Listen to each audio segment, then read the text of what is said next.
So students, अब हम start करने जा रहे हैं अपने चैप्टर नंबर 1 का टॉपिक नंबर 1.2, जिसका नाम है फिज़िकल क्वांटिटीज़।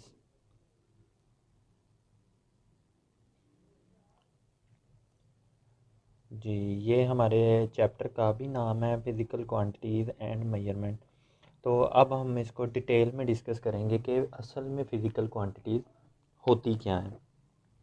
तो सबसे पहले हम पहले भी ये चीज़ डिस्कस कर चुके हैं कि फ़िज़िकल क्वांटिटीज़ क्या होती हैं। तो ऑल मेजरेबल क्वांटिटीज़ जो हैं, जिनको हम पैमाइश कर सकते हैं, all measurable quantities are called physical quantities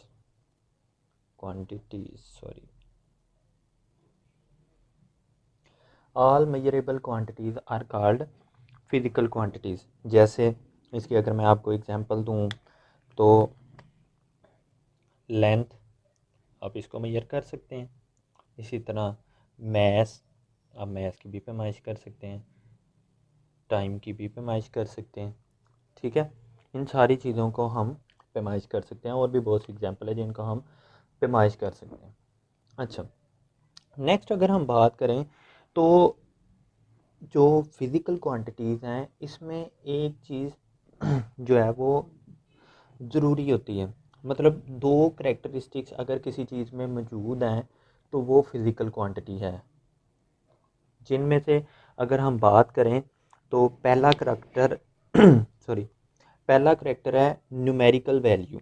मतलब कि उस चीज़ के अंदर उसकी न्यूमेरिकल वैल्यू जो है वो होना ज़रूरी है। तो सबसे पहला है न्यूमेरिकल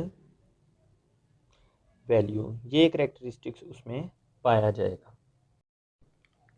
और नंबर 2 करैक्टरिस्टिक्स है उसका यूनिट। ये हम पहले भी थोड़ा सा इसको डिस्कस किया था फिज़िकल क्वांटिटीज़ को। तो ये दोनों वैल्यूज़ अगर होंगी तो वो फिज़िकल क्वांटिटी कहलाएगी। जैसे अगर हम किसी की हाइट को मेजर करना चाहें तो किसी स्टूडेंट की हाइट है 110 सेंटीमीटर। तो अगर हम इसमें गौर करें तो हमारे पास ये जो वैल्यू है ये एक न्यूमेरिकल वैल्यू है, न्यूमेरिक वैल्यू। और इसके साथ जो ये हमने सेंटीमीटर लिखा है ये इसका यूनिट है।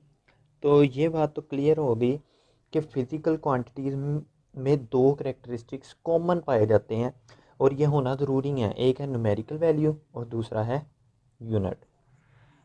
इसी तरह और हम एग्ज़ाम्पल ले लें, अगर हम किसी शॉप पर जाएं और वहाँ जाकर कहेंगे जी हमें 5 किलोग्राम शुगर चाहिए, इसी तरह कोई भी चीज़ है, तो यहाँ पर 5 जो है वो आपके पास एक न्यूमेरिक वैल्यू है और जो किलोग्राम है वो एक यूनिट को ज़ाहिर कर रहा है। और ये ज़रूरी है कि हम उसमें उसका न्यूमेरिकल वैल्यू और यूनिट को लाजमी लिखें, क्योंकि फ़िज़िकल क्वांटिटीज़ उसके बगैर मुकम्मल ही नहीं होती।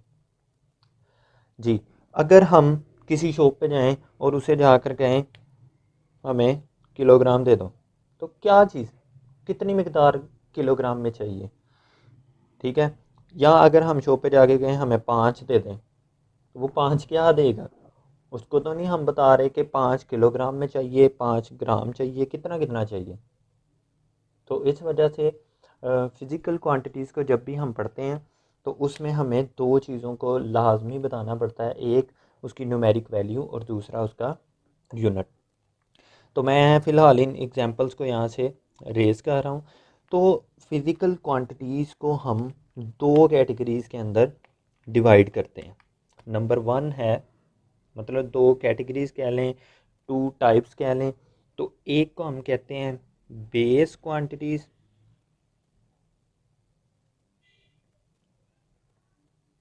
और दूसरे को हम कहते हैं डिराइव्ड क्वांटिटीज़।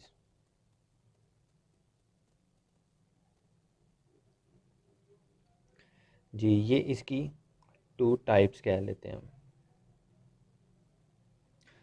तो दो टाइप्स हैं, एक है बेस क्वांटिटी और दूसरी है ड्राइव्ड क्वांटिटी। तो अब हम इनको वन बाय वन जो है वो डिस्कस करते हैं। बेस क्वांटिटीज़ वो क्वांटिटीज़ होती हैं जिनसे दूसरी क्वांटिटीज़ जो हैं वो बनाई जाती हैं। मतलब हम मुख्तलिफ़ क्वांटिटीज़ को इस इन क्वांटिटीज़ को इस्तेमाल करके दूसरी क्वांटिटीज़ को बना सकते हैं। जी, तो हम ऐसे भी कह सकते हैं कि ये बेस है बाकी सारी क्वांटिटीज़ की। इनकी जो क्वांटिटी है, तादाद है, वो 7 है। मतलब 7 बेस क्वांटिटीज़ हैं जो मिलकर बाकी सारी किस्म की क्वांटिटीज़ को बनाती हैं। ठीक है, अब वो 7 क्वांटिटीज़ कौन सी हैं, इनके नेम मैं यहाँ पर मेंशन कर देता हूँ। सबसे पहली जो बेस क्वांटिटी है, मतलब इनसे बाकी सारी क्वांटिटीज़ जो हैं वो ड्राइव की जाएंगी। तो सबसे पहली है लेंथ, उसके बाद है मैस, टाइम,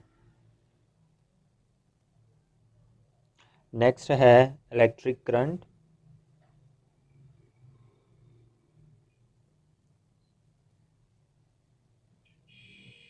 नेक्स्ट है टेम्परेचर,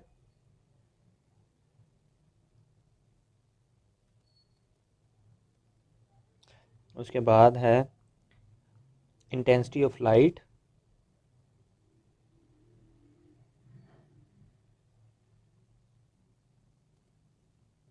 और लास्ट वन है amount of substance, amount of substance.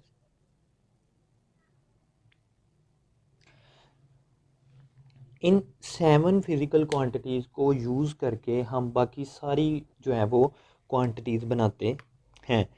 जी, अब इन 7 बेस यूनिट्स को इस्तेमाल करके जो बाकी सारी क्वांटिटीज़ बनाई जाती हैं उनको हम ड्राइव्ड क्वांटिटीज़ कहते हैं। those quantities which derived from base quantities are known as derived quantities। तो इसका मतलब है इन 7 क्वांटिटीज़ को आप जितनी दफ़ा मर्ज़ी यूज़ कर लें, वो आपको इन आउटपुट जो है वो ड्राइव्ड क्वांटिटीज़ जो है वो देंगे। अब जितनी भी क्वांटिटीज़ हैं, जैसे कि हम अगर बात कर लें किसी चीज़ का area, volume, speed, force, work, energy, ये सारी जितनी भी क्वांटिटीज़ हैं ये सारी ड्राइव्ड क्वांटिटीज़ हैं जो कि इन्हीं को यूज़ करके बनाई जाती हैं। ठीक है, तो ये हम इनको कह देते हैं फाउंडेशन ऑफ अदर क्वांटिटीज़। इसको फाउंडेशन ऑफ अदर क्वांटिटीज़, मतलब ये बुनियाद है बाकी सारी क्वांटिटीज़ की। मैं इसको ज़रा क्लियर करके लिख दूँ ताकि आपको प्रॉब्लम ना हो। फाउंडेशन ऑफ अदर क्वांटिटीज़, और जो ड्राइव्ड क्वांटिटी है,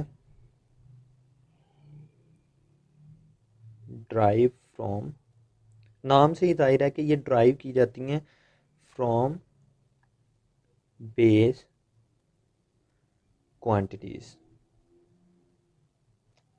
यही क्वांटिटीज़ आपस में मिलेंगी, बेस क्वांटिटीज़ आपस में मिलेंगी और ड्राइव्ड क्वांटिटीज़ बनेंगी। इनकी मैंने एग्जांपल्स आपको कुछ बताई हैं, वो मैं यहाँ पर फ़िलहाल के लिए, क्योंकि यहाँ पे मैस हो गया काफ़ी ज़्यादा, तो मैं ये यहीं पर लिखा रहने देता हूँ। तो एक एग्जांपल मैं आपको यहाँ पर दे देता हूँ, जिस नेक्स्ट फिर मैं इसको रेस करके ड्राइव्ड क्वांटिटीज़ की फर्दर जो है वो एक्सप्लेनेशन हम करते हैं फ़िलहाल के लिए। तो इसको मैं यहाँ से रिमूव कर देता हूँ, सॉरी मैं तो यहाँ पर मैं लिख देता हूँ 2 टाइप्स, और यहाँ पर हम इसकी एग्जांपल्स लिख देते हैं। तो अगर हम सबसे पहली एग्जांपल की बात करें ड्राइव्ड क्वांटिटीज़ की, तो वो है स्पीड। स्पीड जो है उसको अगर हम ड्राइव करना चाहें तो उसका यूनिट है, सॉरी,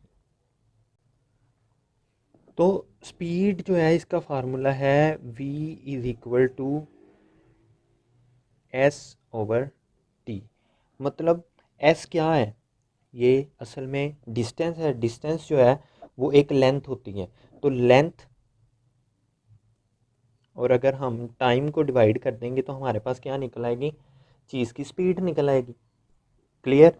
अगर हम किसी चीज़ का एरिया निकालना चाहते हैं तो एरिया का फार्मूला होता है लेंथ ज़रब विड्थ ज़रब, सॉरी, लेंथ ज़रब विड्थ, या length multiply by width.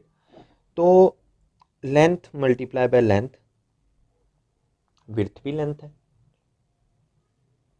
Clear. तो ये इन दोनों को मल्टीप्लाई करेंगे तो हमारे पास क्या निकल आएगा, एरिया निकल आएगा। तो अगर हम इन्हीं का मैश बना दें, इन्हीं को मिक्स करेंगे तो हमारे पास बाकी सारी क्वांटिटीज निकल आएंगी जो कि ड्राइड क्वांटिटीज़ होंगी, और बेस क्वांटिटीज़ जो हैं वो सिर्फ 7 है। क्लियर। नाउ हम अगले टॉपिक पर इसको फर्दर डिटेल करेंगे, डिस्कस करेंगे इसको कि यूनिट्स क्या होते हैं। Thank you.